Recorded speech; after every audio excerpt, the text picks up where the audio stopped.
Hello family, அனைவருக்கும் வணக்கம். நான் தான் உங்க விக்னேஷன். நீங்க பார்த்துட்டு இருக்கிறது உங்க சேனல்ல Vignesh. So finally PET schedule வந்தாச்சு இல்லையா? குரூப் டியோட பிசிக்கலுக்கு செலக்ட் ஆனவங்களோட லிஸ்ட் வந்திருந்தது, அவங்களுக்கான பிசிக்கலுக்கான டேட் வந்திருந்தது, அண்ட் இப்போ கம்ப்ளீட் ஷெட்யூலே வந்திருக்கு. அந்த ஷெட்யூலை பத்தி தான் இந்த வீடியோல நான் டீட்டெயில்டா சொல்ல போறேன். அண்ட் அதுக்கு முன்னாடி ரொம்ப முக்கியமான விஷயம், நான் இதை பத்தி வீடியோ மேக் பண்ணியிருந்தும் நிறைய பேருக்கு டவுட் இருக்கிறது என்னன்னா, சிசிஏஓட ரிசல்ட் இல்லையா? ஸோ இந்த வீடியோலயே அதை பத்தியும் சொல்லிடலாம் அப்படின்னு. சரி, சிசிஏக்கு இப்போ எல்லா கேண்டிடேட்டுக்கும் எப்படி ஸ்கோர் கார்டு வந்தது இல்லையா? ஸ்கோர் கார்டை பொறுத்த வரைக்கும் அவங்க சிபிடி ஒன் தான் இல்லையா, ஒரு ஸ்டேஜ் தான். ஸோ அந்த எக்ஸாம்ல அவங்க எவ்வளவு ஸ்கோர் பண்ணாங்க, அந்த ரா மார்க், அதுக்கப்புறம் அது நார்மலைஸ் ஆகி வந்த மார்க், அதுக்கப்புறம் ஷார்ட் லிஸ்டிங் ஸ்டேட்டஸ் கூட வரல, லிஸ்ட்ல நம்பர் இருக்கா இல்லையான்னு வந்தது இல்லையா? அந்த மாதிரி தான் உங்களோட ஸ்கோர் எவ்வளோன்னு மட்டும் தான் வந்திருக்கு. அதுல உங்களோட அந்த என்ஏசி மார்க்லாம் ஆட் ஆகல, ஆல்ரெடி அந்த வீடியோலயே சொல்லிட்டேன் இல்லையா? ஸோ இப்போ அடுத்த கட்டமா என்ன நடக்கும் அப்படின்னா, இவங்களுக்கு பிசிக்கல் நடக்குது இல்லையா? இவங்களுக்கு பிசிக்கல் நடக்கும்போது அன்னைக்கே தெரிஞ்சிடும் அவங்க பிசிக்கல்ல குவாலிஃபைடா இல்லையான்னு ஒவ்வொரு கேண்டிடேட்டுக்கும். ஓகே, ஸோ அது தெரிஞ்ச பிறகு ஒரு கட் ஆஃப் வரும், அண்ட் அதுக்கப்புறம் தான் ஒரு லிஸ்ட் வரும் டிவிக்கும் மெடிக்கலுக்கும். அவங்களுக்கு ஒரு கட் ஆஃப் வருது இல்லையா, அதுதான் ஃபைனல் கட் ஆஃப். ஸோ அந்த கட் ஆஃப் வரும்போது சிசிஏஓட கட் ஆஃபும் தனியா அந்த லிஸ்ட் அந்த பிடிஎஃப்ல வரும். ஸோ அப்பதான் உங்களோட கட் ஆஃப் வரும். ஸோ அப்போ அதுல தான் ஆட் பண்ணுவாங்க. இப்ப இது வரைக்கும் ஆட் பண்ணல, உங்களுக்கே தெரியும். ஸோ உங்களுக்கே தெரியும், அந்த என்ஏசி மார்க்ல இருந்து 1/3 எடுத்து, தென் இந்த ஸ்கோர்ல இருந்து 2/3 எடுத்து அதை கால்குலேட் பண்ணி தான் போடுவாங்க. அதை பேஸ் பண்ணி ஒரு கட் ஆஃப் இருக்கும். ஸோ அதை ப்ரெடிக்ட் பண்றது ரொம்ப ரொம்ப கஷ்டம். டெய்லி என்கிட்ட இந்த ஸ்கோர் ஓகேவா, செலக்ட் ஆகணும் அப்படின்னு கேட்குறீங்க. அதை யாராலையுமே ப்ரெடிக்ட் பண்ண முடியாது. அப்படி கரெக்டா ப்ரெடிக்ட் பண்ண முடிஞ்சா அதுக்கும் வீடியோ பண்ணியிருப்பேன், சாரி. ஸோ இதுதான் ப்ரொசீஜர், கொஞ்சம் வெயிட் பண்ணுங்க. ஸோ இவங்களோட பிசிக்கல் முடிஞ்சு அந்த ரிசல்ட்ஸும் வர மேபி மேக்சிமம் போனாலும் ஒரு 3 weeks, மேபி மேக்சிமம் சொல்றேன், ஒரு 20 days. அதுலயே வந்து உங்களோட ரிசல்ட்ஸும் வரும். கொஞ்சம் வெயிட் பண்ணுங்க, சரியா? ஸோ இப்போதைக்கு செலக்டட் ஸ்டூடெண்ட்ஸ்க்கு மெயினா நான் நிறையவே எதிர்பார்த்தேன். பட் இது வரைக்கும் நம்ம லிஸ்ட்லேயே கிட்டத்தட்ட ஒரு 130 ஸ்டூடெண்ட்ஸ்க்கு மேலதான் செலக்ட் ஆன மாதிரி என்டர் பண்ணியிருக்காங்க. சரி, நோ இஷ்யூஸ், பார்த்துக்கலாம். ஆர்ஆர்சி எம்ஏஎஸ்ல தான் இனிமே உங்களுக்கான ஃபர்தர் டீடைல்ஸ் எல்லாமே வரும், சரியா? ஸோ அதுல அப்டேட் ஆகியிருக்கு பாருங்க.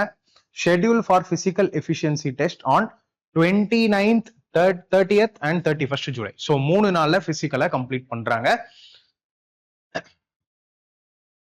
ஸோ அதை நான் கிளிக் பண்ணி ஓபன் பண்றேன். ஸோ இதுதான் அது, southern railway recruitment cell, Chennai.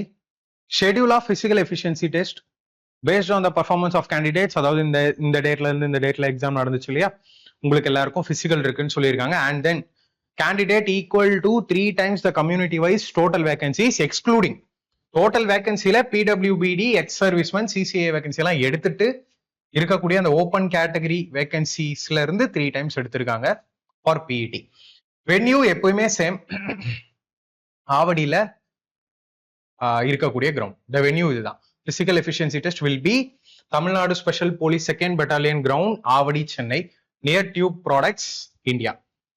PET will be conducted from 29th July to 31st. 29, 30, 31 3 நாள் தான். ஸோ வேற டிஸ்ட்ரிக்ட்ல இருந்து, சென்னையில இருந்து வேற டிஸ்ட்ரிக்ட்ல எல்லாம் செலக்ட் ஆயிருப்பீங்கல்ல, கண்டிப்பா அவங்க எல்லாம் ட்ரெயின் டிக்கெட்ஸ் எல்லாம் புக் பண்ணிட்டு பஸ்ல வர்றதுனால வந்துட்டு இங்கேயே மேபி அந்த 2 to 3 days ஸ்டே பண்ற மாதிரி பாத்துக்கோங்க. பிஃபோராவே வாங்க, ஏன்னா இதுக்கும் கால் லெட்டர் எப்போ வரும் அப்படின்னு வெயிட் பண்ணி இதுக்கும் ரொம்ப லாஸ்டா தள்ளி போடாதீங்க. ஏன்னா 29 to 31 இல்லையா, இந்த 3 daysல ஒரு நாள் உங்களுக்கு இருக்க போகுது. ஸோ கொஞ்சம் பிஃபோரா வாங்க, உங்க டிக்கெட்ஸ் எல்லாம் புக் பண்ணிட்டு வாங்க. ஏன்னா அங்க எப்பயுமே எக்ஸாம் நேரமோ பிசிக்கல் நேரமோ நமக்கு எப்பயுமே ஒரு டென்ஷன் இருக்கும்ல. நான் எப்பயுமே ஸ்டூடெண்ட்ஸ்க்கு சொல்றது, கொஞ்சம் பிஃபோரா போங்க.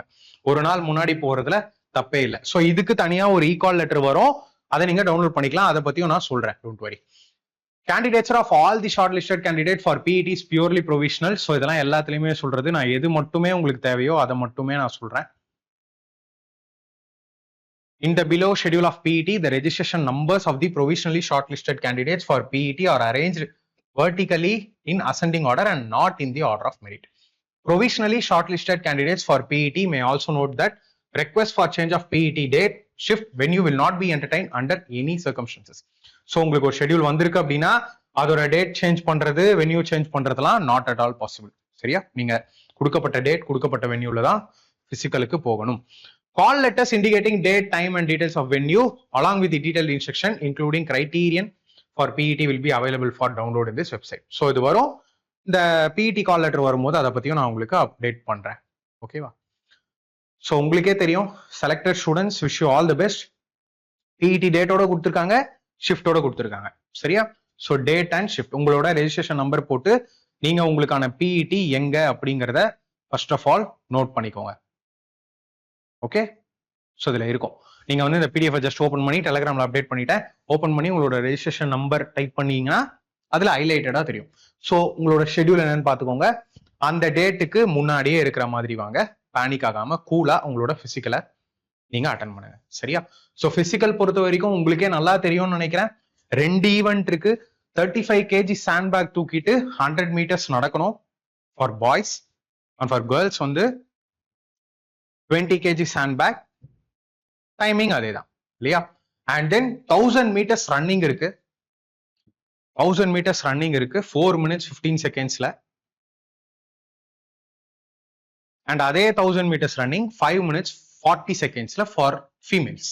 ஓகேவா? ஸோ 2 ஈவெண்ட்லயுமே உங்களுக்கு ஒரு சான்ஸ் தான் கொடுப்பாங்க. எதுலையுமே 2 ஈவெண்ட்லயுமே ஒரு சான்ஸ் தான் கொடுப்பாங்க.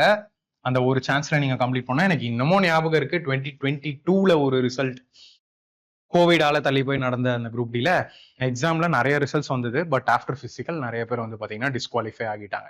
ஓகேவா? ஸோ நல்லா பண்ணுங்க, பேனிக் ஆகாம இருங்க. கண்டிப்பா இவ்வளவு தூரம் வரும்போது பிசிக்கல்லையும் செலக்ட் ஆகி நம்ம ஸ்டூடெண்ட் செலெக்ஷன் வாங்குவீங்கன்னு எனக்கு நம்பிக்கை இருக்கு.